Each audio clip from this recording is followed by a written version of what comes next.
What if the most damning evidence against Jeffrey Epstein has been locked away for years, hidden behind a redacted seal that only a few officials can open?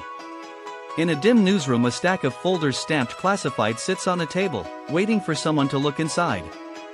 The headlines have told us about Epstein's 2019 death in a Manhattan jail, but the real story lives in a maze of suppressed documents that connect powerful names to a network of abuse. From New York's high-rise apartments to the private island of Little St. James, the map on the wall marks places where alleged crimes took place. Rain taps the window, a clock ticks, and the narrator points to the redacted pages, promising to peel back the layers of deception.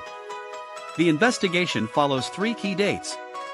In 2008, a controversial plea deal gave Epstein immunity from federal charges in exchange for a short jail term and a vague no-contact order. In 2019, the case ended abruptly with a suicide ruling. And in 2024, new lawsuits forced a fresh look at the original file bundle. Who ordered the evidence to be buried, and what will appear when the seals are finally lifted? The saga started in the early 2000s when federal agents first linked Epstein, a financier known for his elite contacts, to a series of underage sexual encounters. In 2005, a teenage victim filed a complaint that sparked a joint investigation by the Palm Beach Police Department and the FBI.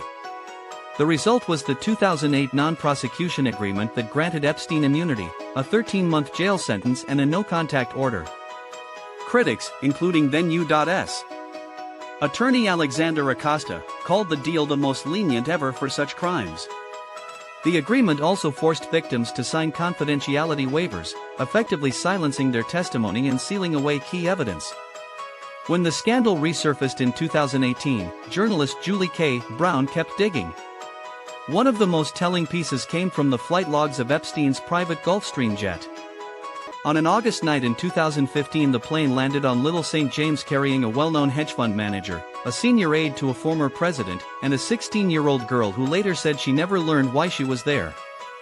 The subpoenaed manifest listed exact timestamps, seat numbers, and even the fuel purchased for the return flight. Surveillance footage from the island's dock confirmed the minor was escorted to a private villa where dozens of other high-profile guests arrived within 2 hours. Those logs let prosecutors see a pattern. Each flight was followed by a spike in encrypted messages among Epstein's inner circle, suggesting coordinated meetings that were never meant for public eyes. Beyond the logs, investigators uncovered a hidden safe in Epstein's Manhattan townhouse. Inside were dozens of encrypted hard drives labeled with cryptic codes that appear to correspond to names of alleged participants. When forensic analysts finally cracked one drive, they found a spreadsheet titled VIP List that cross-referenced dates, flight numbers, and personal notes about each guest's preferences.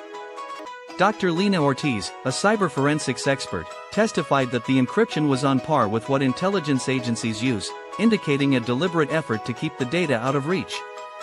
The only similar effort she could recall was the Moscow Files scandal of the 1990s, where a Russian oligarch hid offshore accounts in the same way. The fallout is still reshaping the legal landscape. Ghislaine Maxwell's conviction in December 2021 showed that courts will pursue accomplices, yet many civil plaintiffs remain stuck as the Justice Department reviews the sealed documents from the original plea deal. In early 2024, a bipartisan Senate subcommittee released a redacted version of the Epstein dossier, naming at least 12 more individuals who had regular contact with Epstein during the agreement's active years. The committee has asked the Justice Department to consider reopening the case, and a federal judge recently denied a motion to keep the remaining evidence sealed, opening the door for further disclosures. Advocacy groups have filed new lawsuits demanding full restitution for victims, arguing the original settlement violated the Crime Victims' Rights Act.